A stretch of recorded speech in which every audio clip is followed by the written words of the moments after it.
हम तो बचपन से लेकर के 4-5 साल पहले तक यही सुनते थे कि आर्टिकल 370, 370, 370। लेकिन आज के दौर का जो कम्युनिकेशन का सबसे पावरफुल मीडियम है, यही वो आर्टिकल था जिसके कारण मुझे अपने पद से इस्तीफा देना पड़ा। मैं जानता था कि इस मुद्दे को उठाना कोई आसान काम नहीं है। इस मुद्दे को उठाने की इस सफर में हमारा एक साथी भी चला गया। वो आप ही के राज्य का था, संदीप कुलकर्णी उसका नाम था। सावरकर परिवार के यहां एक वारिस बैठे हुए हैं, रणजीत सावरकर साहब। वो सावरकर का भक्त था।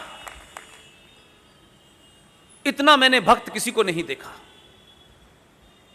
वो इस सफर में हमारे बीच में से चला गया, लेकिन हमने कहा अगर वो चला गया है तो इस पे हम समय नहीं गंवा सकते कि ये ऐसा कैसे हुआ, क्योंकि उसमें हमारा समय नष्ट हो जाता। जो उसका हमारे साथी का भी एजेंडा था, इसी आज के आधुनिक युग में उस इंस्ट्रूमेंट को हमने इस्तेमाल किया। पूरे देश में आज तो हजारों लोग सुनते हैं, लाखों लोगों तक आवाज जाती है। उस जमाने तो हमारी स्थिति ऐसी थी कि दो लोग भी चाय पीते वक्त हमसे बात करते थे तो हम उनको आर्टिकल 35 पे समझाते थे ये है क्या। हमारे पास साधन नहीं थे, हमारे पास विदेशों से चंदा नहीं आ रहा था, हमारे पास 30 करोड़ लोग ऐसे नहीं थे जो एक बात कहते में इकट्ठे हो जाते। हम शाहीन बाग नहीं बना सकते थे। इसलिए इस बात को पूरे देश में तथ्यों के साथ, रेफरेंसेस के साथ, कहां लिखा है, किस पेज पे लिखा है, यहां तक हमने बताया। और जब PIL दाखिल हुई तो सुप्रीम कोर्ट के जजेसों को नहीं पता था, बड़े बड़े वकीलों को नहीं पता था। शुरू में बहुत लोगों ने हमसे कहा क्या ये बेवकूफी का कोई चीज आप उठा लाए हैं, ऐसी कोई चीज ही नहीं है।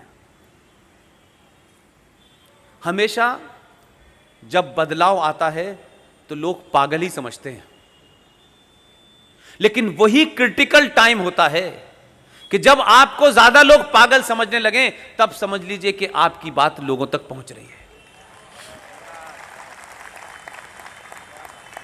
आप अपने हौसले को कमजोर न समझें।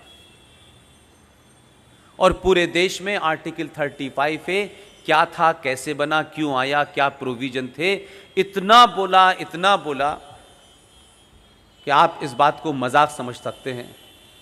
मैं घर की बातचीत में कभी कभी बातचीत में आर्टिकल 35 पे बोलने लगता था और मुझे लगता था कि मैं सोचता हूं, उठता हूं, बैठता हूं, इस आर्टिकल 35 में जितने भी नुक्ते थे सब नुक्तों को मैंने छान लिया। और उसका दबाव यह हुआ कि जब समाज को पता चला तो आपने कहा कि इतना जघन्य अपराध हो रहा है और हमें पता नहीं है। आपने विश्वास किया और आपकी आवाज अलग अलग छोटी छोटी समूह में उठी और देश की सत्ता को पता चला। सत्ता ने जब अब 2019 का दोबारा से चुनाव लड़ा, उस पार्टी ने पहली बार अपने मैनिफेस्टो में लिखा हम 370 भी हटाएंगे और 35A भी हटाएंगे। तब भी मैंने कहा कि 370 तो हम 70 साल से हटते हुए देख रहे हैं।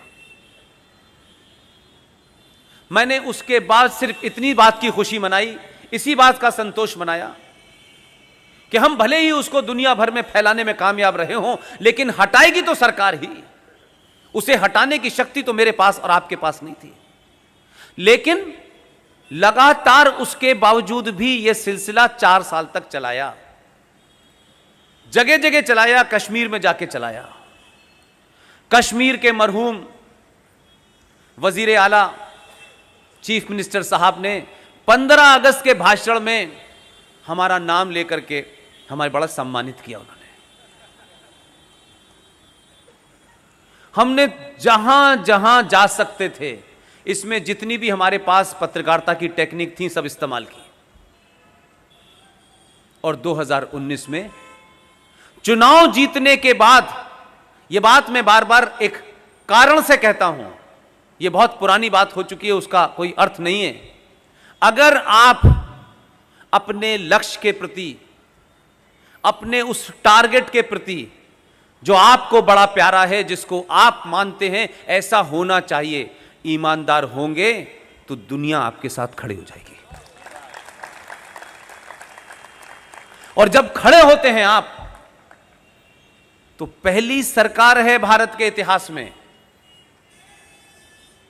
और यह बात कहने से पहले मैं फिर एक बात रिपीट कर देता हूं, मेरा किसी सरकार से, किसी विचारधारा से, किसी संगठन से कोई नाता नहीं। यह बात अलग है कि लोग समझते हैं कि सत्ता रोज मुझसे टेलीफोन के ज्ञान लेती है। मैं कहता हूं भाई टेलीफोन की बात छोड़ो, कहीं आमने सामना भी नहीं हुआ मेरा। तो इस सरकार के ऊपर आपने मैनिफेस्टो में आने के बाद दुगना दबाव बनाया, सरकार के इस कारण हाथ मजबूत किए कि सरकार को यह कहने का मौका मिला कि यह देश एक ऐसा कानून जो भारत के संविधान को वायलेट करता है, जो इंसानी हुकूकों को, जो मानव के राइट्स हैं, अधिकार हैं, उनका वायलेशन करता है, और एक ऐसे राज्य में करता है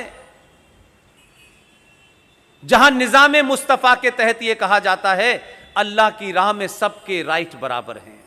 उसी राज्य में सबसे बड़ा दुनिया का उल्लंघन हो रहा था। उसके बाद हुआ यह कि सरकार चुनाव जीती। सरकार के दिमाग में रोज आपको हैमर करना होता है, सरकार को भी बताना होता है कि देश का दबाव है, इसलिए हम कर रहे हैं। 70 दिन के अंदर, शपथ लेने से मात्र 70 दिन में 370 भी हटी और 35 भी हटी। पूरे देश ने देखा कैसे हटी। और आप ही का दबाव है, यह मैं इसलिए आपसे बार बार अर्ज कर रहा हूं कि आप अपनी ताकत को कमजोर न समझें। आप 1000 साल तक अलग अलग रह के देख लिए हैं, ये जाति, वो जाति, ये भाषा, इन सब में आपने 1000 साल गंवा दिए हैं। और यही कमियों के कारण आप 1000 साल तक गुलाम रहे। इस कमी को आप थोड़ा सा देर के लिए दूर करने की कोशिश कीजिए, तो आपका दबाव जब सामूहिक होता है, इसलिए मैं पर्सनली यह बात मानता हूं, कौन ठाकुर है, कौन ब्राह्मण है, कौन गुजराती है, कौन मराठी है, किसकी क्या भाषा है, यह आपका एकदम निजी मामला है, यह पर्सनल मामला है आपका। इसकी अगर आपको गौरव होता है कि आपकी फला जाति है, आप महान हैं, आपको गौरव होता है, उसमें कोई दो राय नहीं है, होना चाहिए। लेकिन उसमें छोटा सा अमेंडमेंट मेरा सिर्फ इतना ही है, अपनी जाति, अपनी भाषा पे गौरव कीजिए, उसका सम्मान कीजिए, उसको बढ़ाइए, लेकिन उसे घर की 4 दीवारी के अंदर रखिए। घर से बाहर निकलने के बाद आप भारत राष्ट्र की रक्षा कैसे करेंगे? आप सिर्फ सनातनी हैं और कुछ नहीं है। इतना भर भी आप करेंगे, अभी तो 70 दिनों में 370 और 35 पे हटी।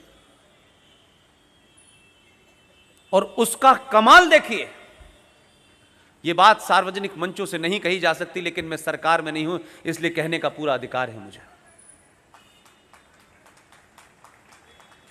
आपने 370 के हटाने के लिए देश में माहौल तो बनाया, लेकिन लगातार आपकी मजबूरी यह थी कि आपको यही बताया गया कि धारा 370 और 35 जब हटेगी जब भारत के दोनों सदनों में आपका पूर्ण बहुमत होगा। आपका बहुमत नहीं था। आपने कहा कि तुमने हमसे मत मांगा, हमसे बहुमत मांगा। हमने 2014 में तुम्हें 282 दिए थे, हमने इस बार तुम्हें 303 दे दिए हैं जो हमारे हाथ में हैं। लेकिन राज्यसभा आपके हाथ में नहीं है। लेकिन आपका दबाव, समाज के अंदर जो चेतना, चौराहों चौराहों पर नेताओं से यह पूछना कि भाई 370 कब हटेगी, यह बताओ। तो जब इतनी बड़ी ताकत में आप दबाव बनाते हैं तो सत्ता का दिमाग तेजी से काम करता है, वो रास्ते निकालती है कि कैसे इस काम को करना है। इसीलिए कहते हैं जहां चार वहां राह।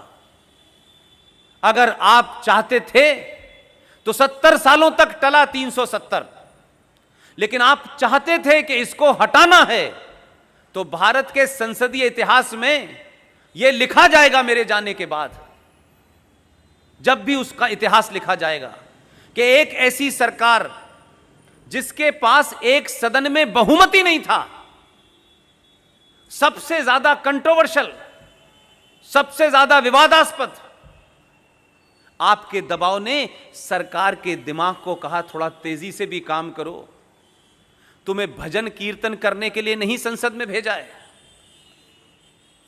तुम्हारी जिम्मेदारी है कि तुम क्या करोगे। संसद की मर्यादाओं के बीच किसी कानून का उल्लंघन किए बगैर दिमाग चलाओगे तो काम हो सकता है। आपकी बेचैनी ने पहली बार एक ऐसा बिल 370, जिस राज्यसभा में इनका बहुमत नहीं था, उसी में पास कर दिया उन्होंने। इसे भी कहते हैं मैनेजमेंट।